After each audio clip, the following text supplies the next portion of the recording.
రాజధాని బృహత్తర ప్రణాళికపై నేడు సింగపూర్లో జరిగే కీలక సమావేశంలో ఏపీ ముఖ్యమంత్రి చంద్రబాబు పాల్గొనున్నారు. ఇందుకోసం మంత్రులు యనమల నారాయణతో పాటు ఉన్నత స్థాయి ప్రతినిధుల బృందం సీఎం వెంట వెళ్లింది. ఇక మంగళవారం సింగపూర్ నుంచి నేరుగా ఢిల్లీకి చేరుకోనున్న చంద్రబాబు అక్కడే కేంద్ర పెద్దలను కలిసి రాష్ట్రానికి రావాల్సిన నిధులపై చర్చించే అవకాశం ఉంది.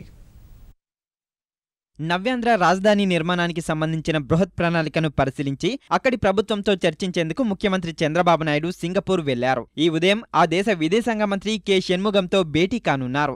రాజధాని నిర్మాణానికి అందించే సహకారంపై ఆయనతో మాట్లాడతారు. తర్వాత సింగపూర్ వాణిజ్య పరిశ్రమల శాఖ మంత్రి ఎస్ ఈశ్వరన్తో చంద్రబాబు నేతృత్వంలోని ఉన్నత స్థాయి బృందం సమావేశమవుతుంది. అనంతరం పారిశ్రామిక వాణిజ్యవేత్తలతో జరిగే బిజినెస్ సెమినార్లో తన బృందంతో కలిసి ముఖ్యమంత్రి పాల్గొంటారు. పెట్టుబడిదారులకు ఆంధ్రప్రదేశ్ ప్రభుత్వం కల్పిస్తున్న అవకాశాలు, ఇస్తున్న అనుమతులు, రాయితీలను వివరిస్తారు. ఆ తర్వాత ఘన వ్యర్థాల నిర్వహణపై సింగపూర్ జాతీయ విశ్వవిద్యాలయం నిర్వహించే సెమినార్లో చంద్రబాబు నేతృత్వంలోని ఉన్నత స్థాయి బృందం పాల్గొంటుంది.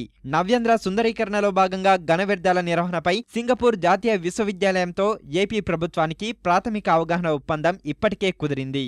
ఇక మంగళవారం Singapore emeritus senior minister Goh Chok Tong తో ముఖ్యమంత్రి సమావేశమవుతారు. ఆ తర్వాత సమీకృత రవాణా, వాణిజ్య కేంద్రాలుగా ప్రసిద్ధి చెందిన బిషన్ పార్క్ టోవా, పయో టౌన్లలో సీఎం పర్యటిస్తారు. సింగపూర్ టౌన్షిప్ పరిశీలనలో భాగంగా ఒక ఇండస్ట్రియల్ టౌన్షిప్ ను, తర్వాత అసెండస్ సైన్స్ పార్క్ సందర్శిస్తారు. ఆ సాయంత్రమే చంద్రబాబు స్వదేశానికి పయనమవుతారు. సింగపూర్ పర్యటనలో ముఖ్యమంత్రి వెంట ఆర్థిక మంత్రి యనమల రామకృష్ణుడు, పట్టణాభివృద్ధి శాఖ మంత్రి పి నారాయణ, రాష్ట్ర ప్రభుత్వ సలహాదారు పరకాల ప్రభాకర్తో పాటు వివిధ శాఖల ఉన్నతాధికారులు, సిఆర్డీఏ అధికారులు ఉన్నారు. హైదరాబాద్ తిరిగొచ్చాక ఏప్రిల్ 1వ తేదీన సింగపూర్ పర్యటనతో పాటు ఇతరత్ర అంశాలపై చంద్రబాబు మంత్రివర్గ సమావేశం నిర్వహించనున్నారు. అదే రోజు అన్ని శాఖల అధిపతులతోనూ సమావేశమై ప్రభుత్వ లక్ష్యాలను వివరిస్తారు.